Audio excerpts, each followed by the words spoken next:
नमस्कार बच्चों, हम आज तीसरा पाठ पढ़ेंगे 10वीं कक्षा में हिंदी का। वाहर हमदर्द। हमदर्द मतलब हमदर्दी जताने वाला या सहानुभूति जताने वाला। उसके लेखक है घनश्याम अग्रवाल। उनका परिचय हम पहले देखेंगे। उनका जन्म 1942 अकोला महाराष्ट्र में हुआ। घनश्याम अग्रवाल जी की रुचि अध्ययन काल से ही लेखन में विकसित हुई। अपने आसपास की प्रत्येक स्थिति या घटना में हास्य ढूंढकर उसे धारदार व्यंग में ढालना आपके लेखन की विशेषता है। आप अखिल भारतीय मंचों पर हास्य व्यंग कवि के रूप में लोकप्रिय है। प्रमुख कृतियां है हंसी घर के आईने, यह हास्य व्यंग है। आजादी की धूम, आई एम सॉरी, हास्य कविता संग्रह है। अपने अपने सपने, लघु कथा संग्रह आदि। गद्य संबंधी प्रस्तुत हास्य व्यंग निबंध में लेखक ने दुर्घटना के माध्यम से विनोद को बड़े ही रोचक ढंग से व्यक्त किया है। हमदर्दी की भी कभी कभी किस तरह पीड़ादायी बन जाती है, यह बहुत ही सुंदर तरीके से दर्शाया है। इस कहानी में लेखक ने बताया है कि हमारी परंपरा रही है कि अगर कोई भी मरीज अस्पताल में भर्ती हो जाता है तो उसको देखने के लिए लोग जाते हैं ताकि उसका उत्साह बढ़े, उसके कुछ दर्द कम हो जाए, उसे खुशी हो, इसलिए। लेकिन कुछ लोग ऐसे होते हैं वो जो सिर्फ औपचारिकता निभाने जाते हैं, उन्हें वो मरीज से कोई लेना देना नहीं होता, सिर्फ बताना कि हम आपको मिलने आए हैं या औपचारिकता निभाने में जाते हैं। यह इस कहानी में लेखक ने बताया है। उस दिन जब मैं पूंजीवादी और समाजवादी अर्थव्यवस्था पर भाषण सुनकर आ रहा था तो सामने से एक कार आ रही थी। भाषण के प्रभाव से मेरी साइकिल को अधिक जोश आया या कार को गुस्सा अधिक आया, यह मैं निश्चित रूप से नहीं कह सकता, किंतु मेरी साइकिल और वह कार जब करीब आए तो विरोधियों की तरह एक दूसरे को घृणा की नजरों से देखते हुए आपस में जा मिले। लेखक एक दिन पूंजीवादी और समाजवादी अर्थव्यवस्था, बहुत ही गंभीर और जटिल विषय पर भाषण सुनने के लिए गए थे और वहां से लौटते समय उनकी एक दुर्घटना हुई कार से। किंतु मेरी साइकिल और वह कार जब करीब आए तो विरोधियों की तरह एक दूसरे को घृणा की नजरों से देखते हुए आपस में जा मिले। घृणा मतलब तिरस्कार की नजरों से उन्होंने एक दूसरे को देखा और आपस में जा मिले, मतलब उनकी दुर्घटना हुई। मैंने खामखा पूंजीवाद और समाजवाद के झगड़े में टांग अड़ाई। टांग अड़ाना मतलब बाधा डालना। अभी लेखक को लग रहा था कि मैं क्यों गया वहां पे वो भाषण सुनने के लिए, न तो मैं वहां पे जाता न मेरी दुर्घटना होती। फलस्वरूप मेरी टांग टूट गई। उसके फलस्वरूप उसका फल यह निकला कि मेरी टांग टूट गई मेरी दुर्घटना होने के बाद। दुर्घटना के बाद आज भी इंसानियत कायम है, यह सिद्ध करने के लिए कुछ लोग मेरी तरफ दौड़े। और हम देखते हैं आजकल बहुत सारी दुर्घटनाएं होती है, लेकिन बहुत सारे लोग सिर्फ देखकर आगे बढ़ जाते हैं, वो उनकी सहायता नहीं करते। लेकिन लेखक ने कहा कि वहां पे कुछ इंसानियत वहां पे अभी भी कायम थी। कुछ लोग मुझे वहां पे देखने के लिए आए। आंख खुली तो मैं अपने आप को एक बिस्तर पर पाया। जब मेरी आंख खुली तो मैंने अपने आप को एक बिस्तर पर पाया, क्योंकि दुर्घटना के बाद वो बेहोश हो गए थे और फिर कुछ लोगों ने उनको अस्पताल में भर्ती करा दिया था। इर्द गिर्द कुछ परिचित अपरिचित चेहरे खड़े थे। उनके इर्द गिर्द उनको जो होश आया, उनके कुछ परिचित चेहरे थे, कुछ अपरिचित थे, कुछ पहचान के लोग थे, कुछ पहचान के नहीं थे। आंख खुलते ही उनके चेहरों पर उत्सुकता की लहर दौड़ गई। मैंने कराहते हुए पूछा, मैं कहाँ हूँ?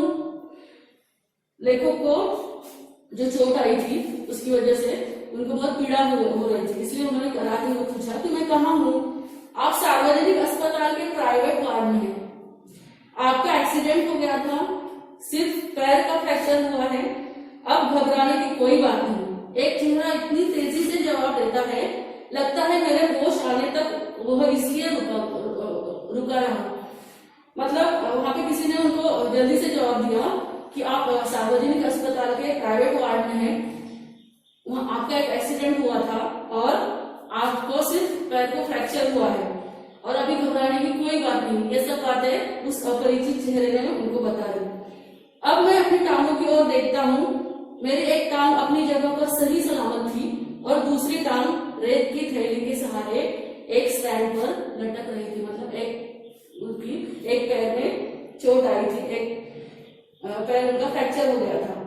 मेरे दिमाग में एक नए मुहावरे का जन्म हुआ, टांग का टूटना, यानी सार्वजनिक अस्पताल में कुछ दिन रहना। उन्होंने, लेखक ने कहा कि एक नया मुहावरा मेरे दिमाग में आया, टांग का टूटना मतलब सार्वजनिक अस्पताल में कुछ दिन के लिए रहना। सार्वजनिक अस्पताल का ख्याल आते ही मैं कांप उठा। कांप उठना मतलब भयभीत होना। सार्वजनिक अस्पताल का मुझे ख्याल आया तो मैं एकदम से घबरा गया, क्योंकि आप सब जानते हैं सार्वजनिक अस्पताल की हालत क्या होती है। अस्पताल वैसे ही एक खतरनाक शब्द होता है। अस्पताल में जाना किसी को भी अच्छा नहीं लगता, कोई भी खुशी से अस्पताल में नहीं जाता। फिर यदि उसके साथ सार्वजनिक शब्द चिपका हो तो समझो आत्मा से परमात्मा के मिलन होने का समय आ गया है। और उसके बाद भी अगर जाना पड़ा और वो भी सार्वजनिक अस्पताल में, तो आत्मा का परमात्मा से मिलन मतलब हमारे अंत का समय आ गया है, ऐसा समझना चाहिए। अब मुझे यूं लगा कि मेरी टांग टूटना मात्र एक घटना है और सार्वजनिक अस्पताल में भर्ती होना दुर्घटना।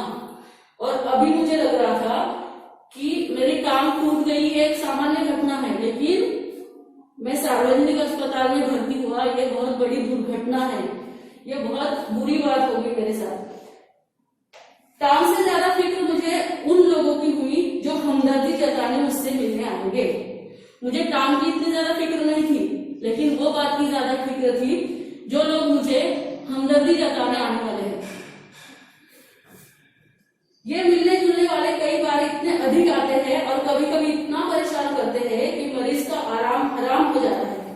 ऐसा होता है, देखो बहुत सारे लोग एक साथ मरीज को मिलने जाते हैं और फिर उनका आराम हराम हो जाता है।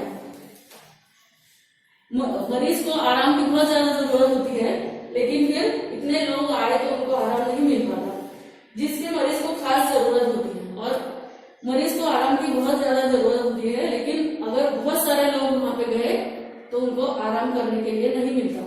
जनरल वार्ड का तो एक नियम होता है कि आप मरीज को एक निश्चित समय पर आकर ही तकलीफ दे सकते हैं, किंतु प्राइवेट वार्ड यह तो एक खुला निमंत्रण है। जनरल वार्ड का एक नियम होता है, देखो वहां पे बहुत सारे मरीज होते हैं, इसलिए वहां पे निश्चित समय होता है मरीज के मिलने का।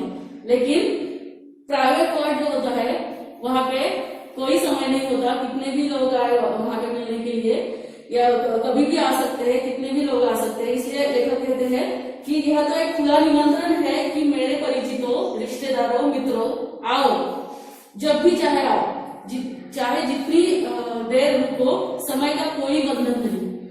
और लेखक कहते हैं कि प्राइवेट वार्ड मतलब एक खुला निमंत्रण होता है लोगों के लिए, रिश्तेदारों के लिए, मित्रों के लिए, कि कभी भी आओ, कितनी भी देर आओ और चाहे जितना देर आपको रुकना है उतने देर रुको। अपने सारे बदले लेने का यही वक्त है और यही वक्त है मरीज से सब बदला लेने का। बदले का बदला और हमदर्दी की हमदर्दी। जो सिर्फ औपचारिकता निभाने आते हैं उनके दो काम वहां पे होते हैं, एक तो बदला लेना और दूसरा हमदर्दी जताना। ये दोनों उनके उद्देश्य सफल होते हैं। मिलने वालों का ख्याल आते ही मुझे लगा कि मेरी दूसरी टांग भी टूट गई और अभी मुझे वो दृश्य सामने नजर आ रहा है कि मुझे मिलने के लिए बहुत सारे लोग आ रहे हैं और मुझे अभी ऐसा लग रहा है कि मेरी दूसरी टांग भी अभी टूट गई है। मुझसे मिलने के लिए सबसे पहले वे लोग आए जिनकी टांग या कुछ और टूटने पर मैं कभी उनसे मिलने गया था। मानो वो इसी दिन का इंतजार कर रहे थे कि कब मेरी टांग टूटे और कब वे अपना एहसान चुकाए। लेखक को मिलने के लिए सबसे पहले वही लोग आए जब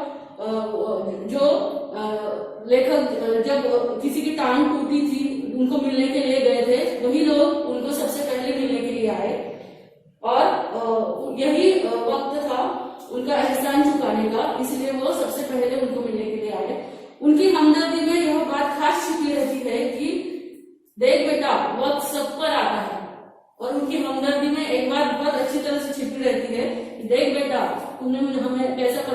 किया था वैसा ही परेशान अब हम तुमको करेंगे यहाँ पे आके। दर्द के मारे एक तो मरीज को वैसे भी नींद नहीं आती, दर्द होता है मरीज को, इसलिए उसको वैसे भी नींद नहीं आती। यदि थोड़ी बहुत आ भी जाए तो मिलने वाले जगह देते हैं, खासकर वे लोग जो सिर्फ औपचारिकता निभाने आते हैं।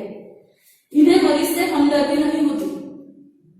जो लोग सिर्फ औपचारिकता निभाने आते हैं उन्हें मरीज से कोई हमदर्दी नहीं होती।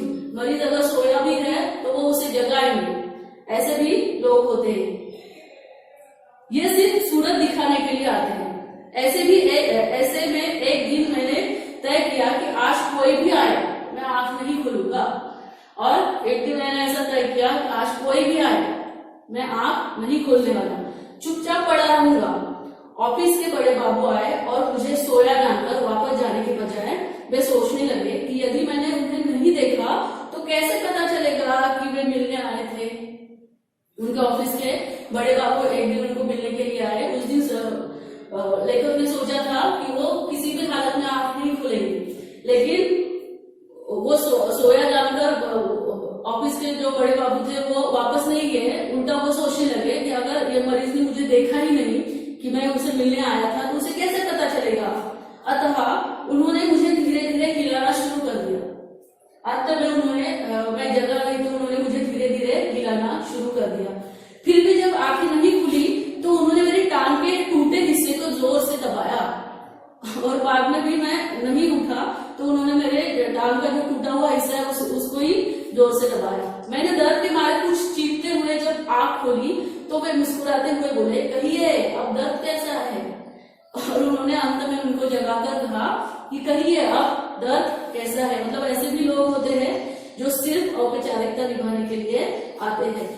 मोहल्ले वाले अपनी फुर्सत से आते हैं, मोहल्ले वाले पड़ोस पे रहने वाले अपनी फुर्सत से आते हैं। अपना सब काम वाम हो गया, अभी टाइम पास कुछ भी नहीं करना है, ऐसे वक्त में वो आते हैं। उस दिन जब सोनाबाई अपने 4 बच्चों के साथ आई तो मुझे लगा आज फिर कोई दुर्घटना होगी। उनके मोहल्ले में सोनाबाई नाम की एक औरत रहती थी। वो अपने 4 बच्चों को लेके उनको मिलने के लिए आए। तो तभी लेखक को लगा कि आज जरूर कोई दुर्घटना होगी। आते ही उन्होंने मेरी ओर इशारा करते हुए बच्चों से कहा, ये देखो चाचा जी। उनका अंदाज कुछ ऐसा था जैसे चिड़ियाघर दिखाते हुए बच्चों से कहा जाता है, ये देखो बंदर। मतलब वो ऐसा अपने बच्चों को बता रही थी, ये देखो चाचा जी इनकी टांग टूटी है। लेखों को ऐसा लग रहा था कि मैं कोई चिड़ियाघर का बंदर हूँ और कोई देखने वाले मुझे अपने बच्चों को कह रहे हैं, ये देखो बंदर। बच्चे खेलने लगे, एक कुर्सी पर चढ़ा तो दूसरा मेज पर। तो वहां पे बच्चों को कुछ समझ में नहीं आता तो बच्चे उनका खेलने लगे। एक कुर्सी पर चढ़ गया, दूसरा मेज पर। सोनाबाई की छोटी लड़की दवा की शीशी लेकर कथकली डांस करने लगी। रप रप की आवाज ने मेरा ध्यान बटाया। क्या देखता हूँ कि सोनाबाई का एक लड़का मेरी टांग के साथ लटक रही रेती की थैली पर बॉक्सिंग की प्रैक्टिस कर रहा था। मतलब देखो, उनको चुप कराना छोड़कर वो सोनाबाई सिर्फ उनकी तरफ देख रही थी। बच्चे खेल रहे थे, उनकी बेटी कथकली डांस कर रही थी और दूसरा एक बच्चा रेती की थैली पर बॉक्सिंग की प्रैक्टिस कर रहा था। मैं इससे पहले कि उसे मना करता, सोनाबाई की लड़की ने दवा की शीशी पटक दी। इसके पहले कि मैं उन्हें मना करता ऐसा मत करो, उसके पहले ही सोनाबाई की लड़की ने दवा की शीशी पटक दी। सोनाबाई ने एक पल लड़की को घूरा, फिर हंसते हुए बोली, भैया पेड़े खिलाओ, दवा गिरना शुरू होता है। दवा गई समझो बीमारी गई।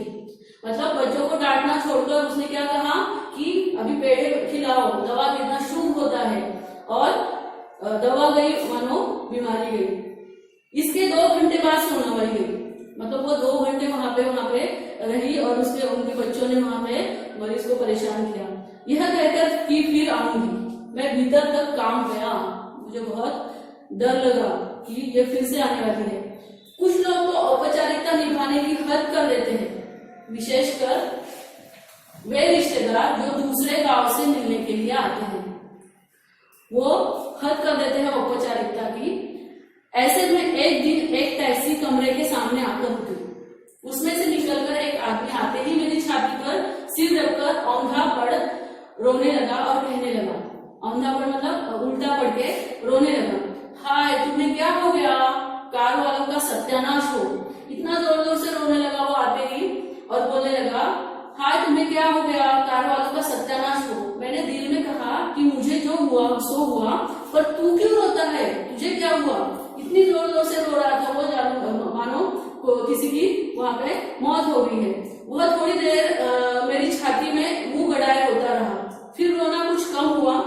उसने मेरी छाती से गर्दन हटाई और जब मुझसे आंख मिलाई तो एकदम चुप हो गया। इतनी जोर जोर से रो रहा था, लेकिन जब उसने लेखक को देखा तो एकदम से चुप हो गया। फिर धीरे से हंसते हुए बोला, माफ करना, मैं गलत कमरे में आ गया था। आजकल लोग ठीक से बताते भी तो नहीं, गुप्ता जी का कमरा शायद बगल में है। मतलब देखो, वो दूसरे मरीज को मिलने के लिए आया था, लेकिन लेखक के पास आकर जोर जोर से रोने लगा। मतलब वो सिर्फ औपचारिकता निभाने वहां आया था, उसका दूसरा कोई भी उद्देश्य नहीं था। है अच्छा भाई माफ करना, और वो हंसते हुए वहां से चला गया। कहकर वह चला गया। अब वही रोने की आवाज मुझे पड़ोस के कमरे से सुनाई पड़ी। उतनी जोर जोर से रोने की आवाज लेखक को पड़ोस के कमरे से सुनाई पड़ी। मुझे उस आदमी से अधिक गुस्सा अपनी पत्नी पर आया, क्योंकि इस प्रकार होता देख पत्नी ने उसे मेरा रिश्तेदार या करीबी मित्र समझकर टैक्सी वाले को पैसे दे दिए थे। मतलब उनको, लेखक को अपनी पत्नी पर ज्यादा गुस्सा आया, क्योंकि पत्नी को लगा इतना जोर जोर से ये रो रहा है, मतलब ये कोई तो भी रिश्तेदार होगा लेखक का, और उसने उसके टैक्सी के पैसे दे दिए थे। हमदर्दी जताने वालों में वे लोग जरूर आएंगे जिनकी हम सूरत भी नहीं देखना चाहते। ऐसे लोग तो हमेशा हमदर्दी जताने के लिए आते हैं। हमारे शहर में एक कवि है श्री लबकानंद। हमारे शहर में एक कवि रहते हैं श्री लबकानंद। उनकी बेतुकी कविताओं से सारा शहर परेशान है। बेतुकी मतलब जिसके कोई तुक नहीं हो, मतलब जिस अर्थहीन ऐसी कविताएं वो लिखते थे। मैं अक्सर उन्हें दूर से देखती थी, भाग खड़ा होता था। मैं हमेशा उनको दूर से ही देखता था और भागता था। क्यों? जानता हूँ जब भी मिलेंगे 10-20 कविताएं पिलाए बिना नहीं छोड़ेंगे। एक तो उनकी कविताएं निरर्थक होती है, जिसका कोई अर्थ नहीं होता, और वो जब भी मिलते हैं 10-20 कविताएं सुनाते ही है। इसीलिए लेखक हमेशा उनको दूर से ही देख के भाग जाते थे। एक दिन बगल में झूला दबाए आप मुझे, और वही श्री लबकानंद कवि एक दिन उनको मिलने के लिए अस्पताल में आए। आते ही कहने लगे, मैं तो पिछले 4-5 दिनों से कवि सम्मेलनों में अति व्यस्त था। और झूठ भी बोल रहे थे कि मैं 4-5 दिनों से कवि सम्मेलनों में अति व्यस्त था। सच कहता हूँ कसम से, मैं आपके बारे में ही सोचता रहा। मतलब उनको कितनी फिक्र है वो लेखक को बता रहे थे। रात में मुझे नींद नहीं आई, और हाँ, रात को इसी संदर्भ में यह कविता बनाई, और मुझे रात भर आपके बारे में सोचकर नींद भी नहीं आई, और रात में मैंने एक कविता बनाई। यह कह झोले में से डायरी निकाली और लगे सुनाने। और उन्होंने एक कौन सी कविता बनाई थी, देखो। असम की राजधानी है शिलोंग, मेरे दोस्त की टूट गई है टांग, मोटर वाले तेरी ही साइड थी रॉन्ग। देखो, मतलब इसको कोई भी अर्थ नहीं है, कुछ भी शब्दों को जोड़कर वो कविता बनाते थे, इसीलिए लोग बहुत परेशान थे उनसे। कविता सुनकर वे मुझे ऐसे देख रहे थे मानो उनकी एक आंख पूछ रही हो, कहो कविता कैसी रही, और दूसरी आंख पूछ रही हो, बोल बेटा अब भी मुझसे भागेगा। मतलब वो कविता सुनाकर उनका आवेश ऐसा था कि देखो अभी तुम मुझसे भागेगा क्या। मैंने जल्दी से चाय पिलाई और फिर कविताएं सुनने का वादा कर बड़ी मुश्किल से विदा किया। और मुझे लगा ही कि वो और ज्यादा कविताएं सुनाएंगे, इसलिए मैंने उनको जल्दी से चाय पिलाई और बाद में आपकी पूरी कविताएं सुनूंगा, ये वादा उनको किया और उनको विदा किया। अब मैं ईश्वर से प्रार्थना करता हूँ कि हे ईश्वर, अगर तुझे मेरी दूसरी टांग भी तोड़नी हो तो जरूर तोड़, मगर कृपा कर उस जगह तोड़ना जहाँ मेरा कोई भी परिचित न हो, क्योंकि बड़े बेदर्द होते हैं ये हमदर्दी जताने वाले। बड़े ही बेदर्द होते हैं हमदर्दी जताने वाले, मतलब वो बहुत परेशान करते हैं मरीजों को वहां पे आके, और जताते ऐसा है कि हम हमदर्दी जताने के लिए वहां पे आए हैं। तो इस प्रकार ये लेसन का वाहरे हमदर्द। तो इससे हमें क्या सीख मिलती है कि अगर हमें मरीज को देखने के लिए जाना है, तो हम मरीज को देखने के लिए क्यों जाते हैं कि उसको कुछ खुशी हो, उसका दुख थोड़ा सा हल्का हो, इसलिए हम उसको मिलने के लिए जाते हैं। लेकिन ज्यादा देर तक हमें वहां पे नहीं बैठना है अगर हम मिलने भी गए मरीज से तो, और जोर जोर से वहां पे आवाज भी नहीं करनी है, और बच्चों को तो बिल्कुल लेके नहीं जाना है अस्पताल में, क्योंकि बच्चे बहुत चुलबुले होते हैं और मरीज का उत्साह हमें वहां पे जाके बढ़ाना है, ना कि उनको परेशान करना है। तो ये सीख हमें इस पाठ से मिलती है। तो इसका स्वाध्याय हम अभी देखेंगे। पहला प्रश्न है, देखो, संज्ञान पूर्ण कीजिए।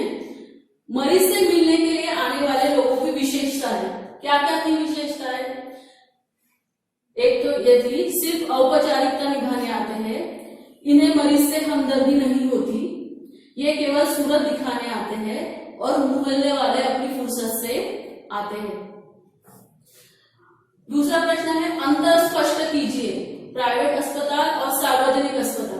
इसका हमें अंतर स्पष्ट करना है, क्या क्या कौन कौन सी अलग अलग बातें दोनों वार्ड में होती है, कौन कौन अस्पताल में होती है।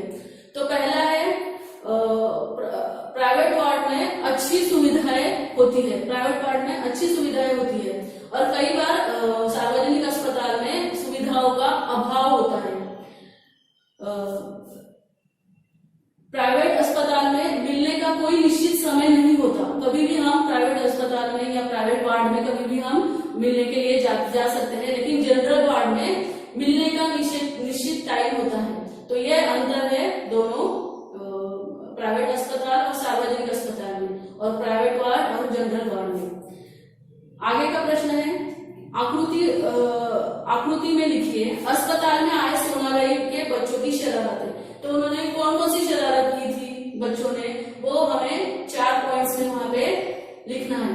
एक तो एक बच्चा कुर्सी पर चढ़ गया, दूसरा मेज पर चढ़ गया, छोटी बच्ची दवा की शीशी लेकर कथकली डांस करने लगी, और एक दूसरा लड़का टांग के साथ लड़की थैली पर बॉक्सिंग की प्रैक्टिस करने लगा। ये 4 पॉइंट वहां पे लिखना अपेक्षित है। उसके बाद में है, कारण लिखिए। वहां पे आपको कारण लिखने हैं उस प्रश्न के। उसके बाद है, शब्द समूह के लिए एक शब्द लिखिए। वहां पे शब्द समूह दिया गया है, उसके लिए आपको एक ही शब्द लिखना है। पहला है, वह स्थान जहां अनेक प्रकार के पशु पक्षी रखे जाते हैं, उसको क्या बोलते हैं? चिड़ियाघर बोलते हैं। जहां मुफ्त में भोजन मिलता है उसको बोलते हैं लंगर बोलते हैं या भंडारा बोलते हैं, जहाँ पे मुफ्त में भोजन मिलता है। और आगे का है, शब्द बनाइए।